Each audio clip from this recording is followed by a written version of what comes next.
Saudara Presiden Prabowo Subianto berencana mengevakuasi 1.000 warga Gaza ke Indonesia. Misi ini pun menuai berbagai respon. Pasalnya, siapkah pemerintah Indonesia menampung warga Gaza yang terluka? Apa saja yang harus diperhatikan? Kita akan bahas bersama dengan sejumlah narasumber yang sudah hadir ke studio. Sudah ada praktisi dan juga pengajar hubungan internasional, sekaligus pendiri Lembaga Penelitian dan Pelatihan Independen Sembarji Polisis. Sudah ada Mbak Dina Prapto Raharja. Selamat pagi Mbak Dina. Selamat pagi. Ya, kemudian juga melalui sambungan daring sudah ada anggota Komisi 1 DPR RI dari fraksi PKS, sudah ada Pak Sukamta. Selamat pagi, Assalamualaikum Pak Sukamta. Selamat pagi, Waalaikumsalam warahmatullahi wabarakatuh. Iya, kami sebenarnya sudah berusaha sedari malam hingga pagi hari ini untuk menghubungi pihak dari pemerintah. Dalam hal ini adalah Kementerian Luar Negeri melalui juga juru bicaranya, termasuk juga juru bicara kepresidenan, tapi kemudian belum mendapatkan respon ataupun tanggapan. Tapi tidak apa, kita dialog dulu di pagi hari ini bersama dengan Mbak Dina dan juga Pak Sukamta. Ini saya ke Mbak Dina dulu. Mbak Dina, ini kan pernyataan yang ya kita lihat Pak Prabowo mengedepankan mungkin karena kemanusiaan. Tapi kemudian yang jadi pertanyaan, apakah mungkin ini terrealisasi? Oke, dimensi kemanusiaan memang satu faktor yang penting untuk jadi perhatian, bukan hanya Indonesia tapi dunia. Karena itu yang memang missing ya dalam perhatian dunia saat ini. Tapi kita perlu lihat bahwa di Timur Tengah sendiri proses negosiasi itu benar-benar belum menuju konvergensi, belum mengerucut ke satu hal yang akhirnya bisa ada titik temu. Masih deadlock? Masih deadlock. Jadi negara-negara yang dikunjungi oleh Presiden Prabowo kali ini ke Timur Tengah itu sebenarnya negara-negara yang posisinya bukan di satu meja ya dalam soal penyelesaian masalah Israel-Palestina ini. Jadi justru kita harus paham bahwa dengan membawa gitu ya, membawa orang-orang Palestina keluar dari Palestina, itu kita bisa mendukung satu pihak dan membuat situasi semakin rumit, bukannya menuju ke satu titik penyelesaian.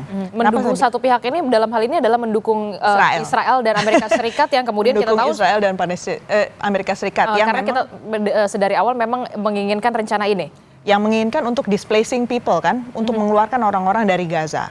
Jadi saat ini dari pihak Amerika Serikat beserta para sekutunya seperti Uni Emirat Arab, kemudian Qatar, mereka Saudi Arabia, mereka juga inginnya yang penting segera ada rekonstruksi di Gaza dan mereka akan terlibat, sudah lengkap dengan rencananya dan segala macam untuk rekonstruksi dan proyek-proyek apa saja yang harus mereka jalankan. Di pihak yang lain ada Turki misalnya, Turki juga ingin terlibat, tapi mereka tidak satu pandangan tentang caranya karena Turki juga punya proyek sendiri nih untuk bukan hanya Suriah tapi juga berhadapan dengan Israel yang merupakan musuh juga di kawasan tersebut.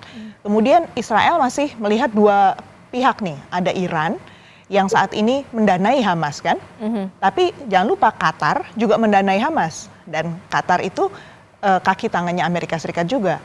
Jadi kalau dilihat dari situasinya, Israel ini kan kuncinya satu, dia nggak mau mengakui Palestina, hanya ada satu negara saja. Sementara di sisi yang lain kita lihat Palestina juga inginnya tidak ada Israel. Jadi dengan kita secara nggak langsung kita bawa aja deh orang-orang ini ke Indonesia, kita berada di posisi kita mau buat satu negara itu diberesin aja deh dulu. Padahal Gaza itu kalau kita lihat secara fisik ya, kenapa dia jadi satu perhatian dunia? Karena Gaza itu tempat yang full diisi oleh orang-orang Palestina, berbeda dengan tepi barat. Oke.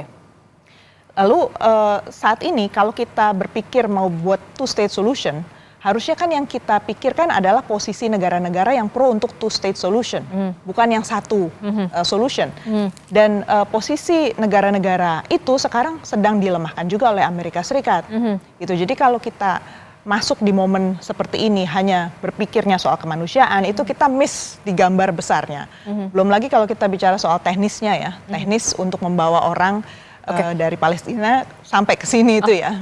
Kalau sebelum kita membahas teknis, itu artinya ya kita apresiasi juga apa yang dilakukan atau diungkapkan oleh Pak Prabowo demi kemanusiaan. Kemudian warga Gaza yang terluka, begitu ya. Dan juga tadi saya sempat mendengar juga syaratnya harus disetujui oleh semua pihak. Kita tahu Indonesia ini berada dalam ini kita kemerdekaan Palestina. Kita sangat mengakui kemerdekaan Palestina. Ketika nanti ini benar-benar direalisasikan, justru malah kontradiktif atau bagaimana? Karena Palestina sendiri kan sebenarnya punya otoritas Palestina.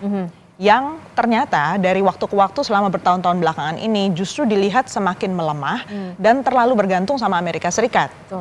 Hamas makanya muncul kemudian menguat sebagai satu kekuatan dan akhirnya melakukan resistensi macam-macam. Karena mereka berpikir harusnya arah kita adalah terpisah dari Amerika Serikat. Istilahnya decoupling gitu kalau istilah international relations-nya. Kita berpisah dari Amerika Serikat lah kalau memang betul-betul mau independen.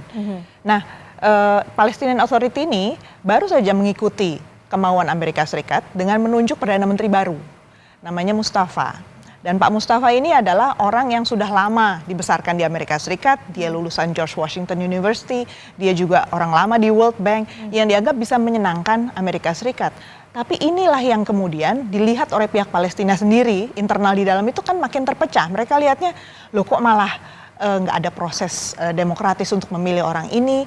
Kok tahu-tahu malah pro ke Amerika. Jadi kita malah melihat solusi itu memang kompleks, dan dengan mata kita yang tidak rutin berada di Timur Tengah, apalagi Kementerian Luar Negeri tidak hadir di sini untuk bicara, dan ternyata memang di dalam Kementerian Luar Negeri kan nggak ada divisi khusus yang benar-benar diperkuat ya. Kalau kita konsisten mau melihat isu Israel Palestina kan harusnya ada Direktorat Timur Tengah yang sangat kuat, yang betul-betul didukung oleh Kementerian Luar Negeri.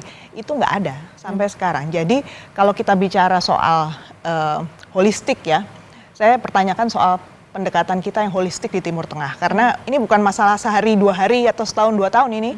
Kalau kita terlibat masuk, mau nggak mau isu ini akan bertahan selama puluhan tahun.